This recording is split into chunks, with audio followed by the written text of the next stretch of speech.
The captain ordered his staff shuttle's pilot to decelerate to one-third speed, and slowly it flew around the dock, allowing him to inspect his new starship, IJSN Geary, in greater detail. Said vessel was completed in a span of a year, its impressive silhouette shrouded by the great Martian star duck's shadow. 1.5 kilometers long, the Terran frigate was paid in full and built by the powerful Shimizu clan. He knew that the vessel was anything but ordinary. Yet, on first glance, it did look just like any other Terran starship of the same class. First and foremost, the most notable design feature of this frigate was the location of its main drive section. Instead of simply placing all the engines clustered on the ship's stern, half of them were integrated into the vessel's superstructure. One on port, another on starboard, and 2 by 2 on the vessel's ventral and lateral hull. They were protected by heavy armor, and since the elongated hull was wider in the middle, even their plasma exhausts could be used as weapons against other starships from a closer range. The more he looked at it, the more this ship reminded him of the olden sea vessels of war. Similar to what the intrepid humans used during the 20th century wars. The warship was dotted with quad-point defense turrets, and her heavy pulse laser emplacements were linked in batteries by 2 located on her bow, port, starboard, and aft. A dozen nimble turrets were placed both on her port and starboard side, each housed 2 40mm rail plasma cannons. Those, he knew, were to be used mostly, but not exclusively, against smaller vessels, like corvettes or escort ships. And with powerful secondary batteries like this, few dropships could stand a chance of reaching the hull. The frigate's main battery comprised of the powerful 88mm guns, placed in 6 heavily armored turrets which held 3 cannons each. The 18 long-range rapid-fire railguns were specifically located on her dorsal and ventral hull to further complement the vessel's already impressive pulse laser firing arcs. If that was not enough to turn the otherwise well-rounded fleet's workhorse into a pocket destroyer, the Shimizu engineers bolstered the frigate's armaments with multiple torpedo tubes. 8 of the total of 16 tubes were located on the ship's dorsal bow. The rest were housed in her ventral armored casements. Each battery could launch a salvo of 4 heavy torps to her port and starboard side, respectively. The captain was told that instead of some very complicated and easily disabled automated system, Shimizu engineers fashioned an old-school, rugged mechanical device.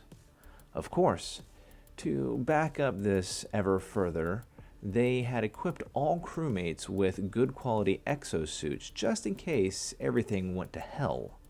Automation often failed. Space-age machines could be destroyed or even hacked, but the will of a Terran crewmate to persevere one could always rely on. The Killera captain was told of Terran warships who returned fire by manually loading and launching torpedoes long after their main systems were disabled or destroyed. The torp warheads themselves were fitted with a backup, a very simple device, they said, something he'd never seen nor heard of before, also the work of the Shimizu. He knew not much of Earth, but every killer commander worth their blood in combat had heard a little bit of the samurai, their nation's state, and exploits of the galactic battlefield. In fact, the pilot of his staff shuttle was Japanese and one of Shimizu's best warriors, his doctors claimed. When he was suffering through the last of his painful cloned limb reattachment rehabilitation procedures, it was this human man by the name of Daisuke who assisted him.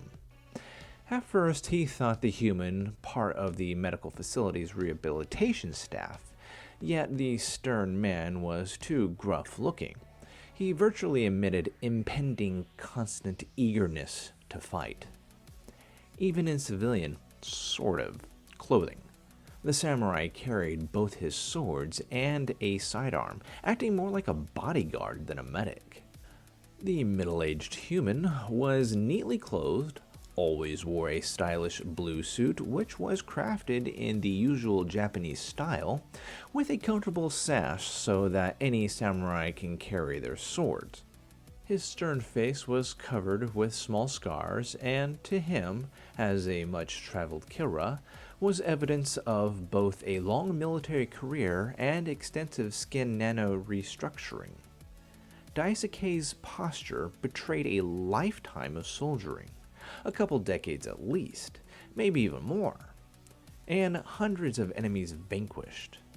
The otherwise immaculate short haircut revealed some white strains. This warrior was no spring chicken like the Terrans used to say.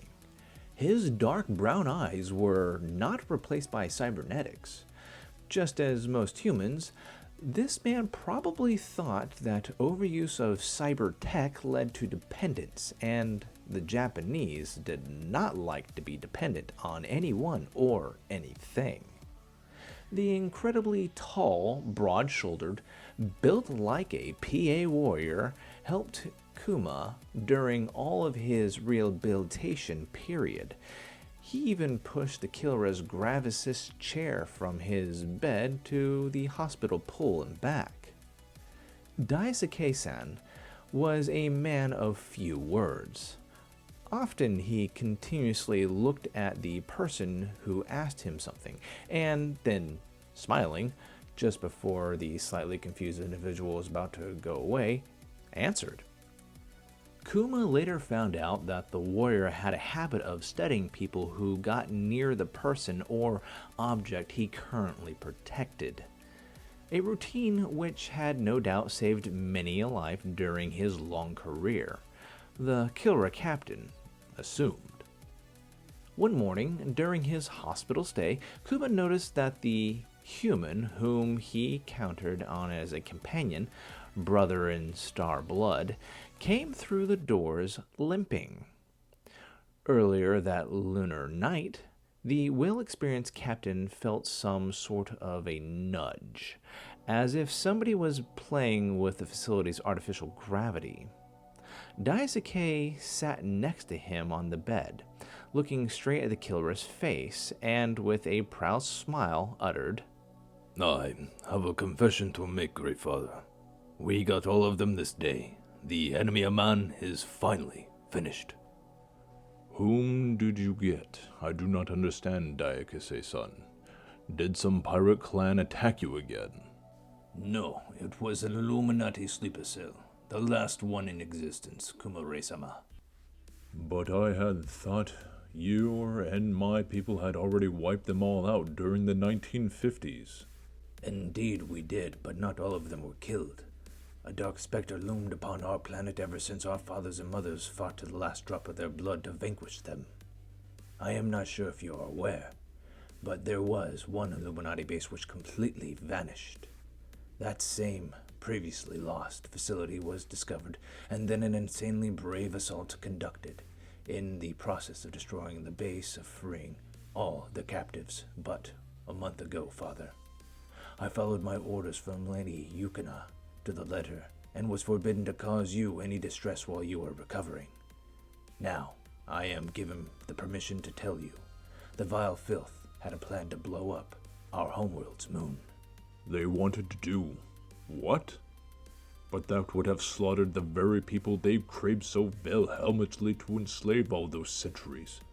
If their plan had succeeded, then they would have lorded over a barren wasteland of a planet. Vile fools, all of them.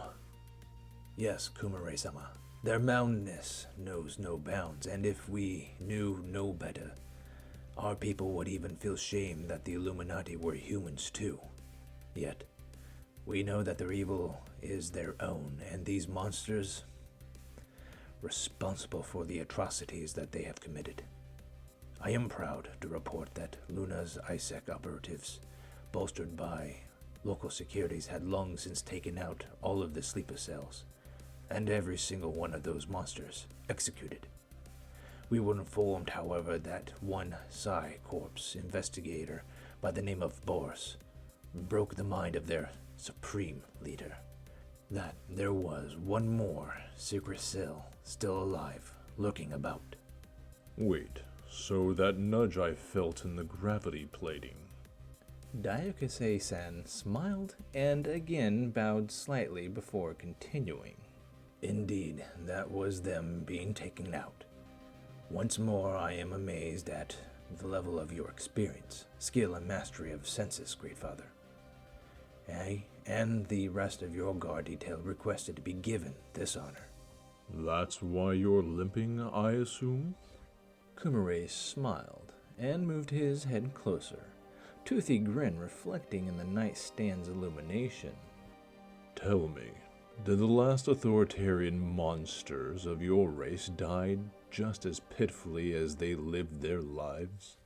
Daiyukase's smile grew wider, and the samurai extended his PDA-holding arm. Do you want me to tell you, Kumare-sama, or do you like to watch the whole thing? Well, I hope you've enjoyed this telling. Here's a little note to the very end of this whole bit, as this is an excerpt from the 5th book of the Star Shatter series. Here's the author. To those who still dream of the good old days when science fiction was still fun and not chock full of cancerous SJW crap, I say, give my Star Shatter series a chance. They are available on Amazon, both in Kindle and paperback format. For those of you willing and able, can support me on Patreon and Subscribestar. And that's pretty much where I'm going to end it right here. The words of the author himself. Go right on ahead. Links are going to be down below to all the books. Go ahead and check them out. Start with the first one if you could, and work your way through. You won't be disappointed. It is a very interesting and refreshing take on sci-fi. I hope you give it a shot. Well, we're going to end it like we normally do. Take care of yourselves out there. God bless and farewell.